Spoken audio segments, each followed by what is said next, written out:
Voilà, bonjour tout le monde. Je Est-ce pense que que tout le enfin, je pense qu'effectivement, il y a des gens qui sont en train d'arriver. Alors, je vais juste regarder ici. Voilà, OK.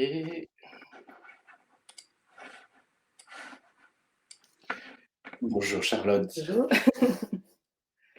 Bonjour, bonjour. Alors, est-ce que vous pouvez nous faire un petit signe sur le chat comme quoi vous avez bien le son, la vidéo pour tout le monde? Que tout va bien? Ouais, Super, parfait. nickel. Eh bien, on va commencer tout doucement, pour permettre à tout le monde d'arriver et de se rejoindre. Bonjour Nicolas, bonjour, bonjour Joseph et Franck.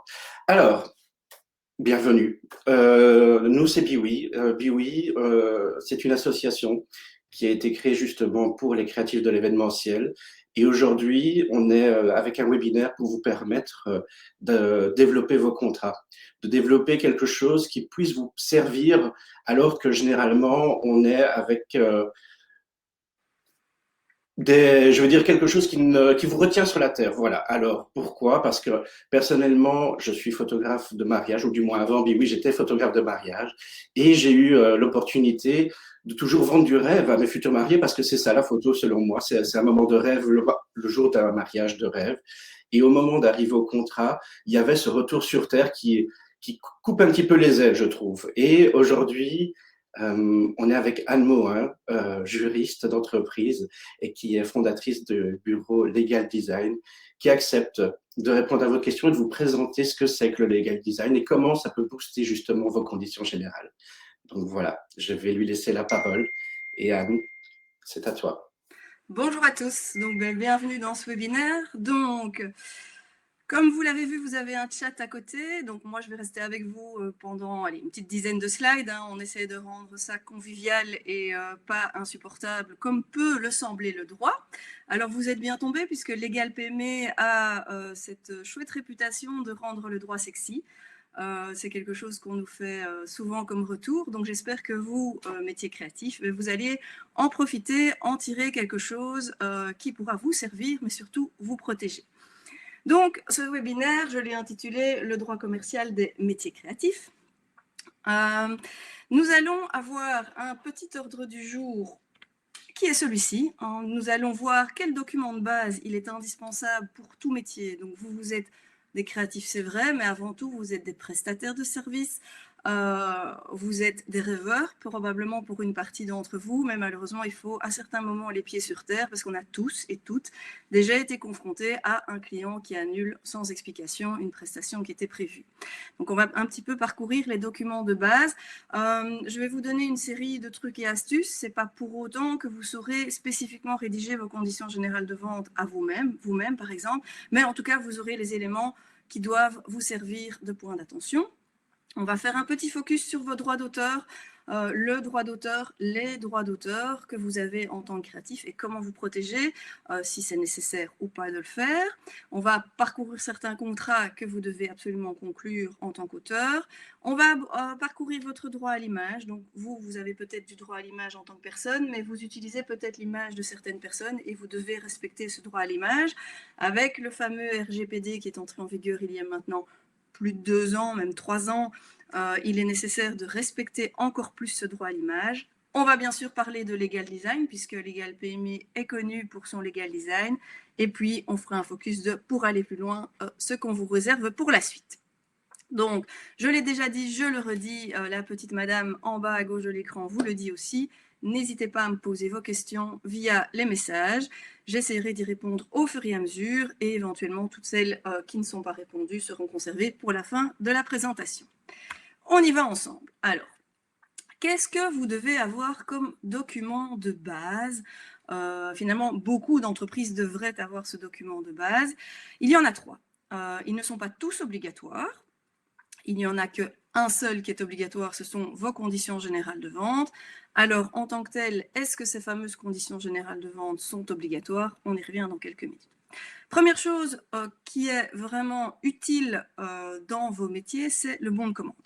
Je reprends l'exemple de Pietro qui disait qu'il était photographe de mariage, et bien finalement, Est-ce que lors de comment se passe une relation pour un photographe de mariage, il y a un premier contact qui est pris, il y a une demande qui est formulée, il est possible que vous éditiez soit un devis, soit un bon de commande. Le bon de commande, c'est vraiment votre client qui va dire « moi je vous commande une prestation de photographie de mariage le 25 mai 2023 », puisqu'on sait qu'on réserve tout ça bien longtemps à l'avance.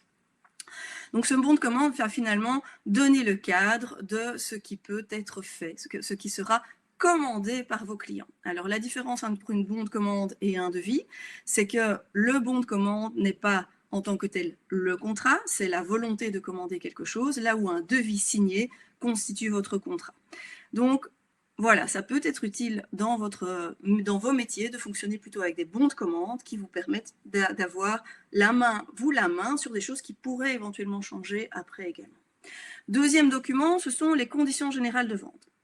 Les conditions générales de vente sont quelque part obligatoires puisque ce sont vos conditions générales de vente qui vont constituer le contrat qui existe entre vous et la personne. Imaginons, vous signez un bon de commande en disant prestation de photographie de mariage le 23 mai 2023.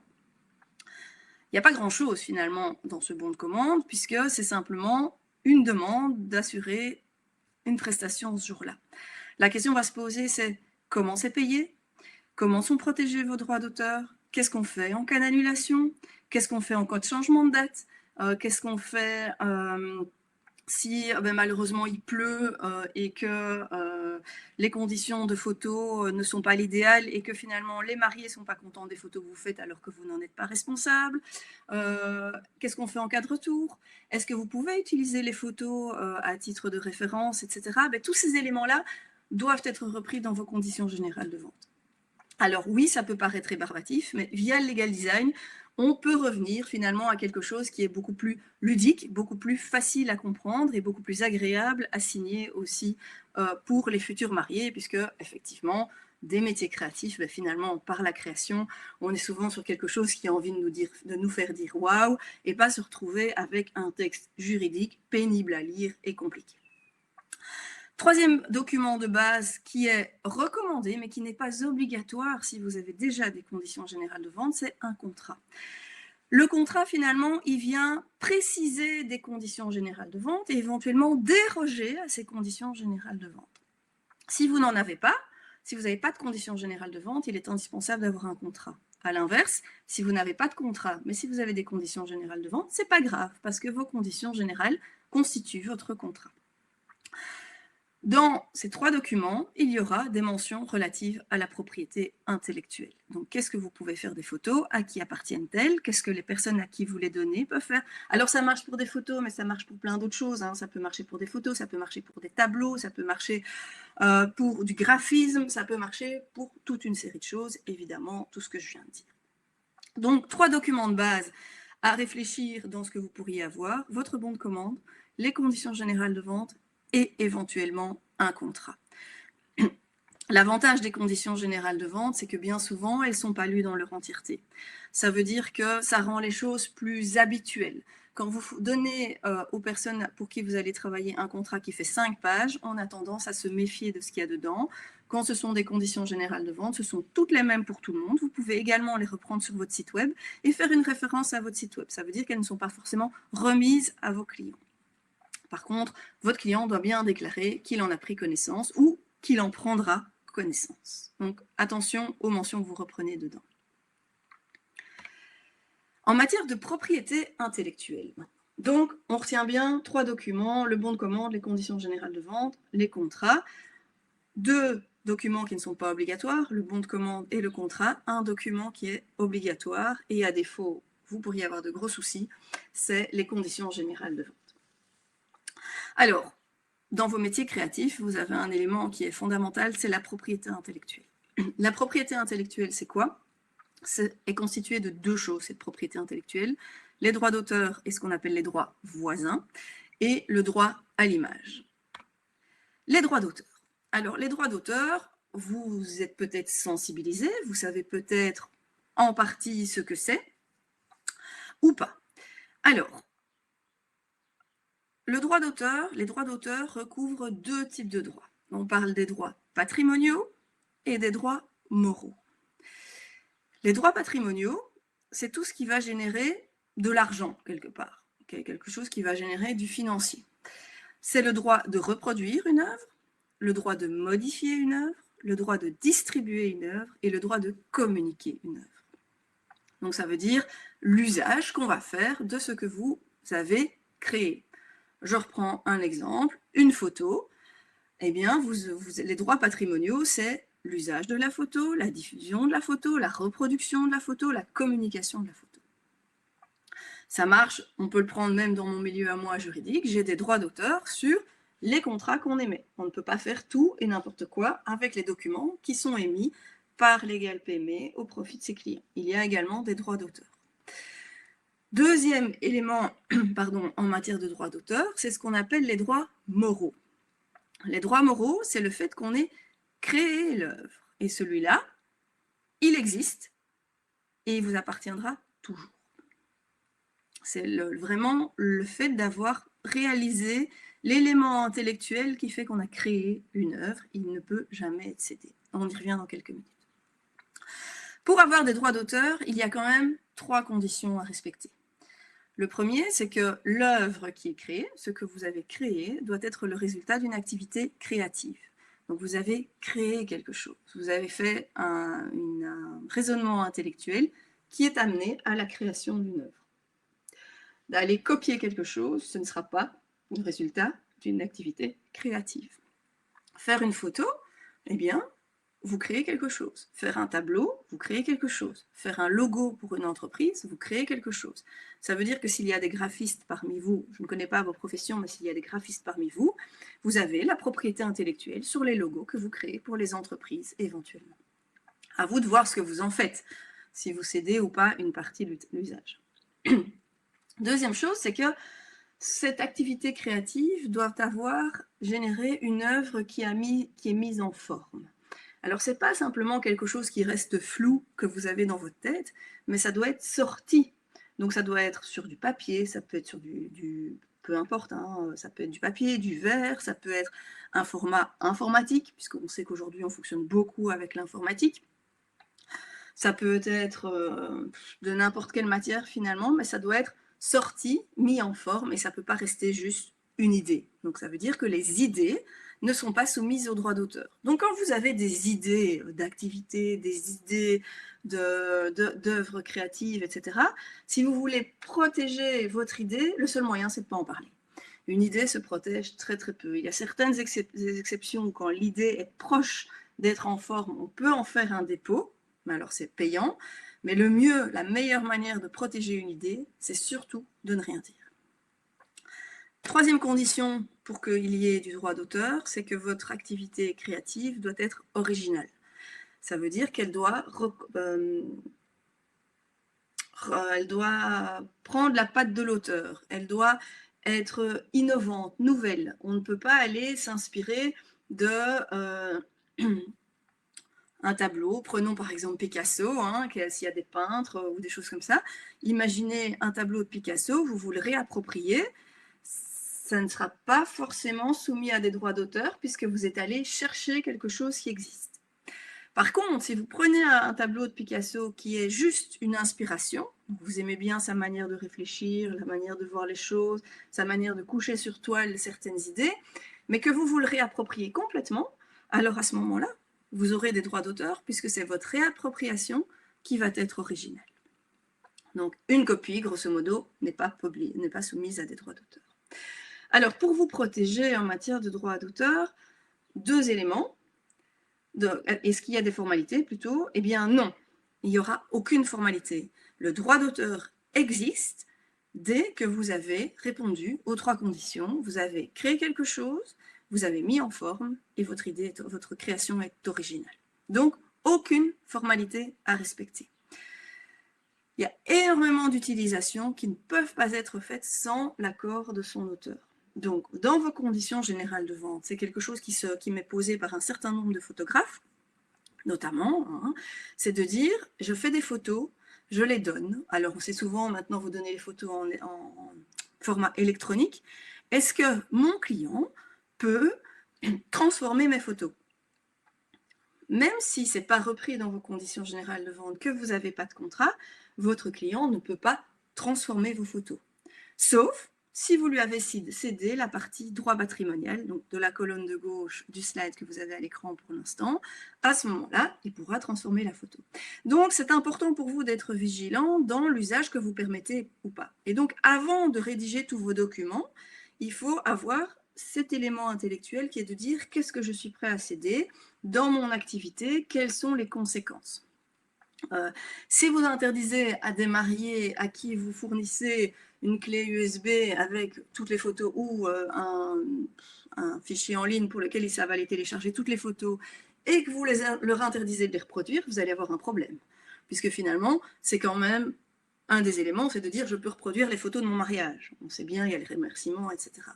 Si vous faites des portraits originaux de personnes, vous pourriez dire voilà, parmi les 250 photos que j'ai faites, vous en choisissez 10, et ces 10 photos-là, vous pouvez les reproduire, vous pouvez les utiliser, etc. Vous ne pouvez pas forcément les modifier. Donc, vous pouvez aussi, dans les droits patrimoniaux, déterminer est-ce que je reproduis, est-ce que je modifie ou pas.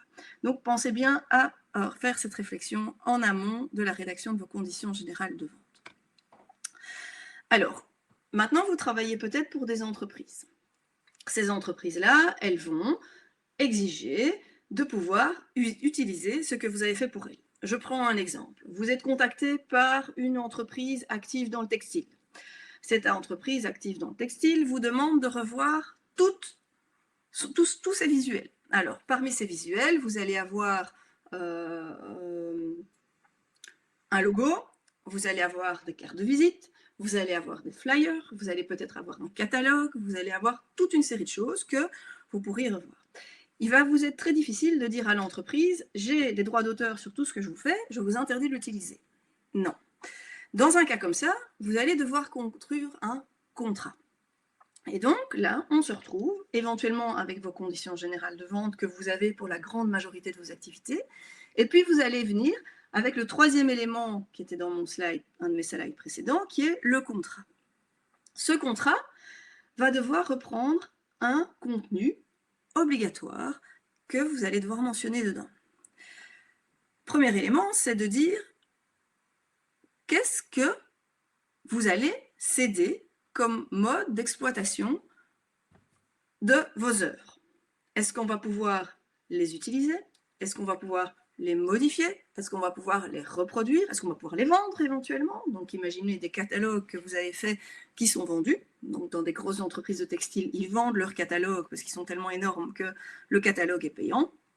Et donc voilà, qu'est-ce qu'ils vont pouvoir en faire?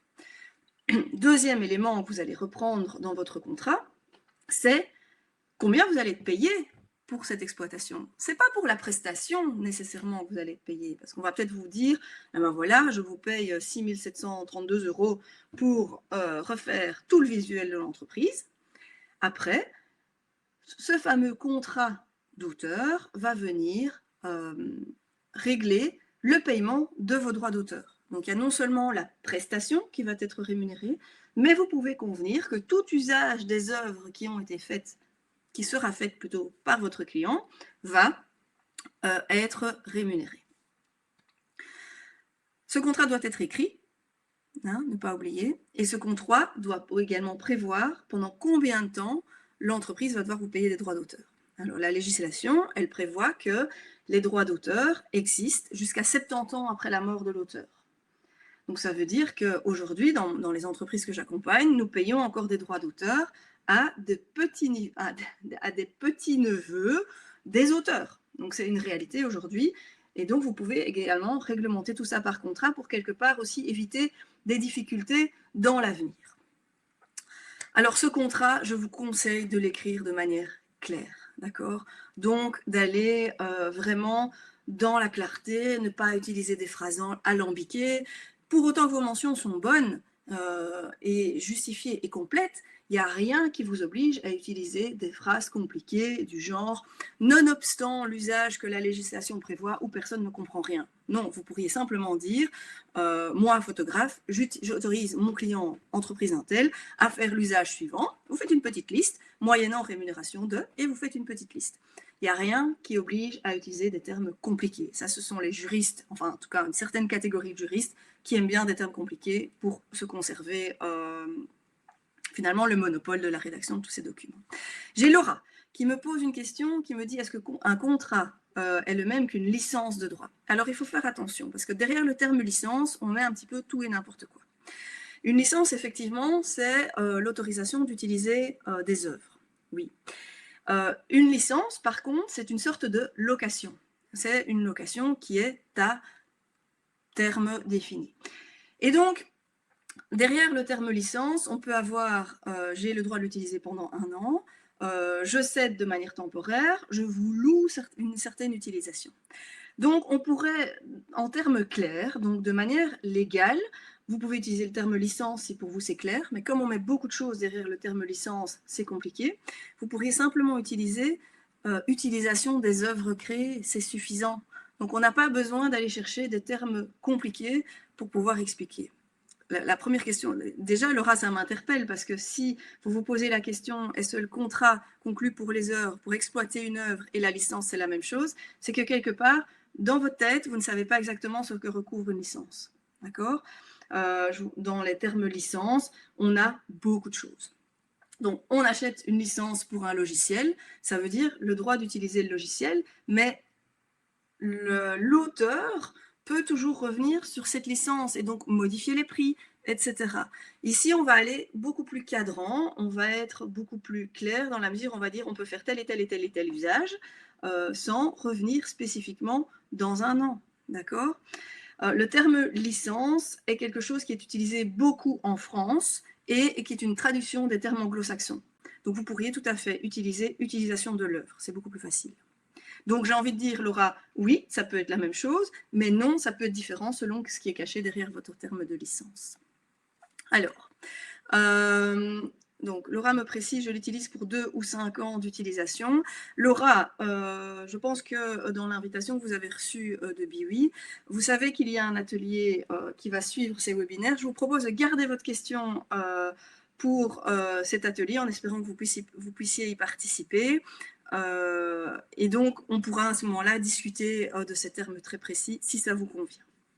Alors, il est aussi possible, quand vous concluez un contrat, ce qui n'est pas possible avec finalement ce qu'on va utiliser, que Laura utilise comme licence, vous pouvez conclure un contrat sur des œuvres qui n'existent pas encore. Je reprends mon exemple où vous concluez un contrat avec une entreprise pour laquelle vous allez faire tout son graphisme, tout son visuel. Finalement, on vous engage pour faire quelque chose et puis en contrepartie, vous allez céder l'usage de ce que vous avez fait.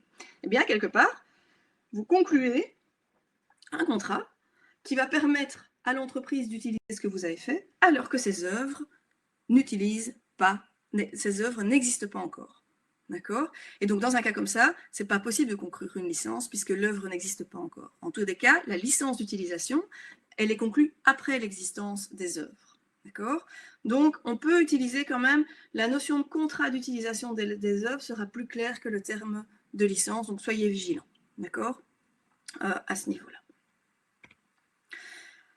En résumé, donc, si vous voulez être bien protégé, vous, artistes, et de manière light, on va dire ça comme ça, pensez à prendre une clause spécifique dans votre contrat. Donc, j'ai mis prestation de service parce que vous allez souvent être dans du service et pas de la fourniture. Hein. Donc, c'est un service que vous rendez, même si est issu de ce service quelque chose de matériel. Vous êtes quand même dans de la prestation de service. Pensez à bien mettre des mentions qui vous protègent en matière de droits d'auteur. Pensez également à mettre une clause spécifique dans vos conditions générales de vente. Et à ce moment-là, vous serez bien protégé. Pardon, j'ai un petit chat dans la gorge. Donc, il peut être tentant dans les conditions générales de vente ou dans les clauses de prestation de service d'aller sur Google et faire clause de protection de droits d'auteur photographe, clause de protection de droits d'auteur graphisme. Soyez prudents. Pourquoi ? Parce que nous parlons français et que, premier élément, c'est que nous parlons français. Il y a d'autres pays francophones dans le monde et vous risquez de tomber sur de la législation française, voire de la législation québécoise. C'est celle qu'on trouve le plus souvent quand on tape dans Google. Donc, soyez vigilants parce que ça ne vous protégera pas. Vous pouvez aussi être tenté d'aller copier ce qui se fait chez vos concurrents. J'ai envie de dire, Oui, rappelez-vous que ce que vos concurrents font est soumis aussi à droit d'auteur. Donc, soyez également vigilants quand vous copiez des choses qui existent chez des concurrents ou bien des conculègues, comme on dit, hein, des collègues qui sont à la fois des concurrents. Donc, soyez vigilants quand vous copiez sur Internet. Et puis, la troisième chose, quand on copie sur Internet, soyez vigilants également que c'est peut-être pas ça qu'il vous faut. Et donc, en tout état de cause, je dis toujours, c'est mieux que rien d'aller chercher une clause qui existe sur Internet. On le fait tous. Mais soyez prudents parce que le jour où vous avez un souci, cette clause ne sera peut-être pas bonne. D'accord? Donc, pensez bien à vérifier ce que vous avez dans vos contrats. Cherchez éventuellement sur Internet. Le mieux étant toujours de faire relire tout ça, voire de rédiger ces éléments-là par des juristes. C'est pas forcément cher, on y reviendra après, mais donc voilà, un bon passage par un juriste pour avoir des documents qui sont bons, qui permettent de vous protéger, c'est quelque chose qui est vraiment positif pour l'avenir. Alors, on a parlé des 3 documents dont vous aviez besoin, on a parlé de votre droit d'auteur, le droit à l'image maintenant. Parmi vous, il y a peut-être des photographes. Parmi vous, il y a peut-être des gens qui font des sites web et qui utilisent des images qu'ils vont trouver un peu partout, banque d'images, voire images fournies par leurs clients. À partir du moment où vous avez des gens sur les photos, des gens qui sont reconnaissables, d'accord? Des gens, donc voilà, on a une photographie, des gens qui sont reconnaissables par d'autres personnes, le droit à l'image s'applique. Et là, vous n'avez pas le choix. Vous ne pouvez pas faire n'importe quoi avec l'image des gens.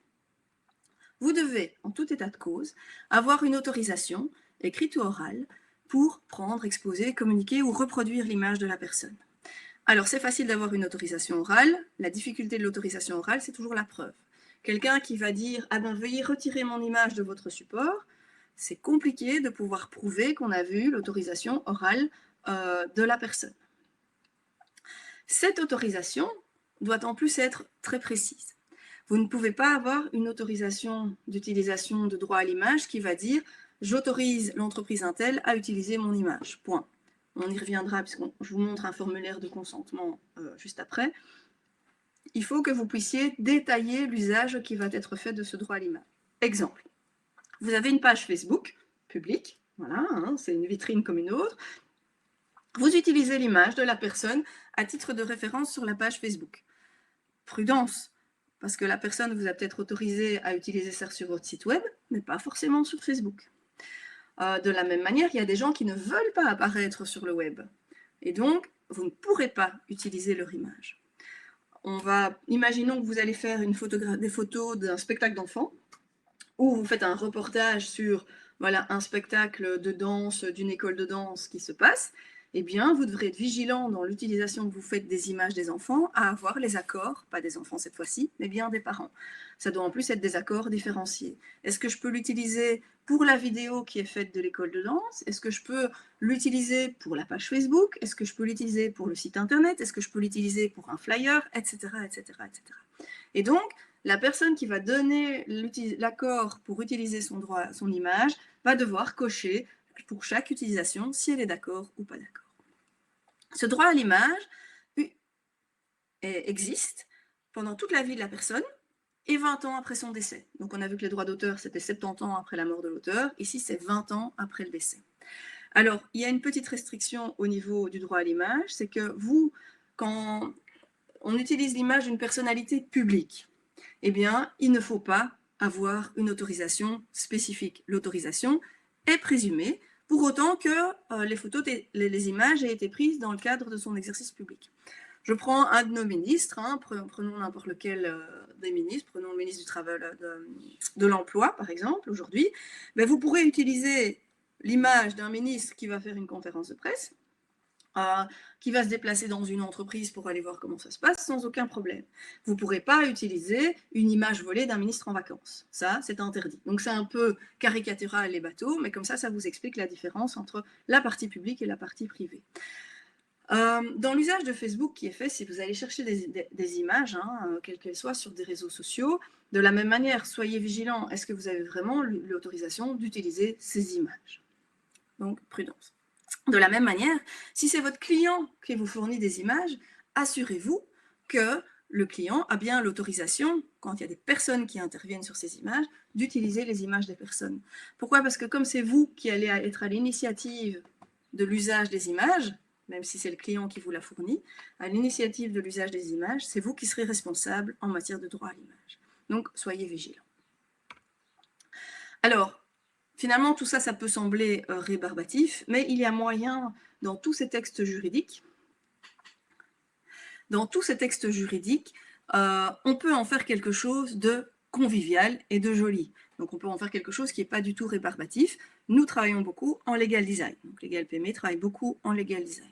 Ici, à l'écran, vous voyez qu'on peut faire quelque chose de très light pour le formulaire de consentement de droit à l'image. Ici, c'est un layout Legal PME, mais vous pouvez tout à fait créer un document pour autant qu'il y ait toutes les mentions possibles. Vous pouvez mettre des petites flèches, vous pouvez mettre des dessins, vous pouvez mettre des photos, vous pouvez mettre plein de choses, ce qui fait que finalement, votre client à qui vous vendez du rêve, eh bien, il va pouvoir se dire « Waouh, c'est quand même très chouette d'avoir quelque chose qui est compréhensible, lisible, et en un coup d'œil, j'ai tout compris. » Donc, voilà, inspirez-vous de votre côté créatif pour créer ce genre de choses-là. Attention que ça ne viendra jamais remplacer un texte juridique, et donc il faut être prudent. Mais pour un formulaire de consentement de droit à l'image, eh bien, vous pouvez vraiment aller sur quelque chose de light, de vraiment beau, de convivial. Oriane me pose la question, est-ce qu'on peut mettre dans nos conditions générales que nous avons un droit d'image et de publication sur les photos prises pendant les prestations? Bien, Oriane, c'est un peu ce que je viens d'expliquer maintenant. Le droit à l'image, il faut un consentement qui est un consentement express. Et donc, la personne doit pouvoir dire « oui, je suis d'accord » avec toute une série d'usages. Donc, allez cacher dans vos conditions générales, parce que c'est souvent ça qu'on fait, il ne faut pas se leurrer, allez cacher dans vos conditions générales que vous pouvez utiliser l'image de la personne pour toute une série d'éléments, c'est pas bon. Pourquoi? Parce que la personne doit pouvoir aller dire « oui, je suis d'accord, non, je ne suis pas d'accord, oui, je suis d'accord ». Or, les conditions générales, on y adhère normalement sans réserve. Et donc, ça veut dire qu'il faut faire attention à la manière dont c'est libellé. Dans les conditions générales de vente, on pourrait avoir une mention qui est de dire les images sont susceptibles d'être utilisées, le client est invité à donner son accord ou pas via un formulaire spécifique. Donc, il faut faire très attention à la manière de l'utiliser.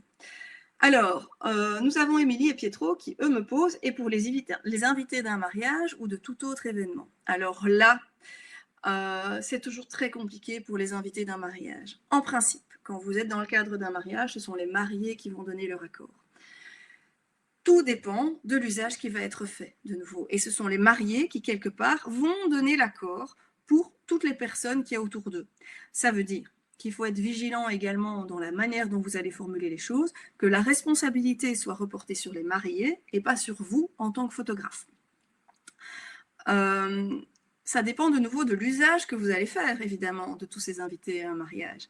Si vous utilisez des photos où les invités sont en fond, pas tout à fait reconnaissables, et que le focus est fait sur les mariés, quelque part, les mariés donnent leur accord, il n'y a pas de souci. Si vous faites un gros plan sur une personne qui est un invité à un mariage et que vous l'utilisez à titre de référence sur votre site web, par exemple, pour montrer un petit peu ce que vous faites, vous allez devoir avoir l'accord de l'invité en question. Donc, il faut faire attention à l'usage que vous allez faire des images. C'est compliqué pour des photographes, je suis tout à fait d'accord, mais ça vise à vous protéger. Donc, quand vous faites votre choix de photos à titre de référence ou à titre de publication, le mieux est peut-être de se focaliser sur des mariés ou bien éventuellement avoir un groupe, ce genre de choses-là. Sinon, il vous faudra quelque part l'accord de chaque personne individuellement. Ça, c'est ce que la législation prévoit. Ce qui est intéressant dans un peu les contrats que vous auriez avec des mariés, ou en tout cas avec des futurs mariés dans le cadre de photographie de mariage, c'est de les inviter à informer leurs invités à eux, qu'il y a un photographe et que ce photographe va faire usage des photos à titre de référence. Comme vous l'invitez à le faire, qu'eux vont s'engager à le faire, vous basculez finalement la responsabilité sur eux. Et ce n'est pas quelque chose dont il faut forcément faire la publicité, parce que dans le cadre des mariages, les invités savent très bien qu'ils vont être pris en photo. Et si un invité ne veut pas être pris en photo, à lui de se retirer simplement. Alors, j'ai pas mal parlé de legal design, venons maintenant dans le cœur du sujet. Alors, qu'est-ce que c'est du legal design finalement? C'est un petit peu le schéma que vous avez à droite. Alors, le legal design, c'est une manière d'expliquer le droit qui va compléter un texte juridique et qui va le rendre compréhensible. Donc, on va utiliser un design. Un design qui peut être un schéma, un design qui peut être un graphique, un design qui peut être simplement des images avec quelques mots. Donc, on va utiliser ce design et on va aussi utiliser du langage clair. Donc, Laura, c'est Laura qui venait avec le terme licence. Eh bien, c'est bien, une licence de droit. Nous, on va plutôt utiliser le terme utilisation des œuvres. Finalement, vous dites la même chose, ça veut dire, a priori, partons du principe que ça veut dire la même chose sur base des éléments que j'avais. Mais, sauf que licence de droit, on va se poser la question. Utilisation des œuvres, on ne va pas se poser la question. Les termes parlent d'eux tout seuls. Faire du legal design nécessite quand même d'avoir une expertise juridique. Mais cette expertise juridique va être transformée sous forme d'images qui vont permettre à vos clients de comprendre rapidement ce que vous leur voulez. Et donc, on va se retrouver vraiment dans une spirale ou un cercle vertueux, comme on dit, on utilise des mots clairs pour rendre quelque chose lisible, compréhensible. Il y a quand même nos éléments juridiques dedans. Tout le monde est content parce que tout le monde a compris. Alors, je vais vous montrer quelques petits exemples de legal design. Mais voilà, ici, ce sont les conditions générales de vente de Legal PME. Donc, si vous allez sur notre site web, c'est comme ça qu'elles vont apparaître. Eh bien, il y a un texte juridique qui suit, évidemment, mais ce texte qui fait 2 pages est synthétisé sous la forme de cette fameuse ligne du temps. On parcourt finalement tous les points, en 7 points ici. Vous avez le contenu des conditions générales de vente. On s'adresse à qui? On s'adresse à des professionnels, ce sont nos clients. Et puis, on fait du conseil et de l'accompagnement juridique des PME. PME, petites entreprises, grandes entreprises, ça dépend, c'est un peu plus vaste. Mais en une petite colonne, vous voyez ce que Legal PME fait. On fonctionne sur base de devis. Ça veut dire qu'on a pendant 10 jours calendrier, une date de devis est valide. On peut avoir des prestations supplémentaires et en cas d'annulation, il y a des indemnités qui sont dues. Donc vous voyez, on peut finalement rendre des conditions générales de vente. Si vous allez les chercher, elles sont longues, elles sont complètes. Mais vous avez vraiment les éléments qui se retrouvent en 7 points, synthétisés, compréhensibles, et tout y est. Donc en un coup d'œil, on sait voir rapidement finalement comment Legal PME travaille. Vous pouvez le faire chez vous, ce genre de choses-là. Soyez juste vigilants à les pointer les bons éléments. C'est aussi utile, ces fameux legal design, à partir du moment où votre texte est complet et correct. Donc, c'est des choses qu'il faut être vigilant, prudent à ce niveau-là et être sûr que ce que vous allez mettre sur votre legal design est ce que le client, finalement, votre client a envie de savoir. Pourquoi? Parce que le legal design, c'est la possibilité de se mettre, c'est la volonté, la capacité à se mettre dans la tête de votre client. Donc, vous allez essayer de vous mettre à sa place dans son cerveau pour voir comment il réfléchit et restituer ça. Lire un texte de 3 pages, c'est pas agréable. Lire la ligne ici que vous avez avec les 7 bullet points, ça va et tout le monde a compris.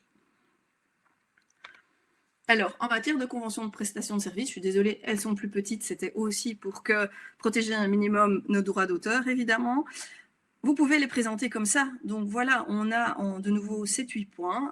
Après, on a plein de différents selon nos clients et ce qu'ils aiment ou ce qu'ils n'aiment pas. On peut présenter notre convention de prestation de service en 7-8 points, de la même manière, avec chaque fois une image percutante accompagnée d'un petit texte. Et ça, c'est valable, il n'y a aucun souci. Vous pouvez présenter vos offres aussi sous la forme de legal design, qui sont des choses qui sont très belles et qui ne font pas peur parce qu'en un clin d'œil, on a tout compris. Donc ces prestations de service, ces conditions générales de vente, ces prestations de service sont des choses qui sont tout à fait présentables sous la forme d'un legal design. Donc quelque part, vous êtes des créatifs, allez-y, foncez, imaginez. Voilà. Voici en un bon 40 minutes les éléments qui vous permettent de démarrer dans vos conditions générales de vente. Et donc, petit instant, s'il vous plaît. Voilà, j'espère que j'ai pu quelque part vous donner l'envie de travailler au niveau du legal design, de réfléchir à la manière dont vous travaillez, aux points importants des relations que vous avez avec vos clients, vos fournisseurs. Et puis, j'ai envie de vous dire qu'il ne vous reste plus qu'à créer, puisque finalement, ce sont vos métiers. Merci. Merci Anne. Alors déjà, bravo, c'était très très chouette, c'était surtout très bien fait, très concis, et on a appris en tout cas, j'ai personnellement appris certaines choses qu'on pourra appliquer, notamment aussi même sur Biwi. Ce qui est, selon moi, très important dans tout ce que tu viens de dire, Anne, par rapport à ceux qui nous regardent, c'est que aujourd'hui, faire de la publicité, c'est de plus en plus compliqué. Donc, qui dit publicité dit automatiquement trouver des clients, parce que c'est le nerf de la guerre et c'est ce qui fait qu'on va continuer à pouvoir exister, à pouvoir continuer de créer. La meilleure façon, je ne vais rien apprendre, c'est le bouche à oreille. Le legal design, selon nous, vous permet de marquer une différence vis-à-vis de vos clients, de pouvoir être beaucoup plus proactif et beaucoup plus net et concis, de manière à ce qu'eux-mêmes puissent vous recommander parce qu'ils ont eu toute confiance en amont, le jour J, par votre capacité créative et par votre suivi que vous allez faire tout du long de votre partenariat. Donc voilà, merci pour tout ça, Anne. Alors, il me reste finalement à vous proposer de vous inscrire à notre newsletter, la newsletter de Legal PME. Alors, on sait qu'on a énormément de newsletters tous. Ici, nous, au niveau de Legal PME, on vous envoie des infos percutantes, c'est-à-dire que ce sont des choses qui peuvent vraiment influencer votre métier et vous donner des idées, pourquoi pas, mais qui visent vraiment à vous donner des conseils pratiques. Donc, n'hésitez pas à vous inscrire. Et puis, en complément, je l'ai dit un petit peu, nous avons un atelier, Pietro. Oui, exactement. Donc, tous les participants aujourd'hui du webinaire auront la possibilité de participer à un atelier qui se fera sous la forme d'un Zoom. Donc, nous aurons des échanges, des vrais échanges tous ensemble.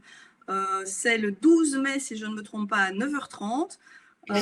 Donc, vous allez recevoir une invitation à participer à ce webinaire sans obligation. J'ai envie de dire que la seule chose que je proposerais pour ceux qui vont participer à cet atelier, c'est finalement déjà examiner un petit peu ce que vous avez comme document, voir où le bas blesse, et puis venir avec vos questions auxquelles je serai ravie de répondre à ce moment-là. Je pense qu'on va, à ce propos, vous envoyer aussi un petit lien, ou alors vous le faites de vous-même. Je ne sais pas ce que tu proposes, Anne, mais peut-être qu'avoir au préalable leurs questions, qu'on puisse nous synthétiser, je vais dire, et y répondre de manière la plus claire possible, plutôt que se retrouver face à face et finalement peut-être oublier. En tout cas, moi, je sais que quand je suis à un rendez-vous, j'oublie les questions si je ne les ai pas préparées. Donc voilà. C'est pour ça que j'invite à préparer les questions de toute façon. Okay. Ce que nous pourrions faire, je pense, c'est que nous pourrions créer un formulaire Google dans lequel vous allez mettre vos questions. Et puis, si vous en avez oublié dans le formulaire Google, c'est pas grave. Il est toujours temps de venir avec les questions lors de l'atelier. Voilà. Donc, on me dit qu'on a déjà été inscrit à la newsletter sans notre consentement. Ça, je dois vérifier, Oriane, parce que c'est bizarre, mais on va regarder tout ça, il n'y a pas de souci. Donc voilà. Et donc voilà, moi j'ai été ravie de partager tout ceci avec vous. Je compte sur vous le 12 mai à 9h30, c'est l'occasion. Tout le monde n'a pas toujours un juriste à disposition pour poser toutes ces questions, donc profitez-en. Et voilà. Ouais, et voilà. Un grand merci, Anne. Donc, l'atelier, il est gratuit, donc n'hésitez pas, profitez-en. On essaie vraiment, Pietro et moi, de vous trouver des petites astuces pour vous faire avancer dans votre métier. Anne fait partie de ces belles personnes qui partagent leur métier et qui croient aux belles choses et à la bienveillance des autres. Donc, voilà, profitez-en. Nous, ça nous fait plaisir et Anne aussi, j'en suis sûre. Je le fais avec plaisir, en tout cas. Notre petit côté créatif rejoint le vôtre, même si ce n'est pas a priori le même type de métier. Donc voilà, je serai ravie de vous voir le 12 mai. Un tout grand merci à tous. Merci pour votre présence. À tous. Et à très vite. À bientôt. À bientôt. Au revoir.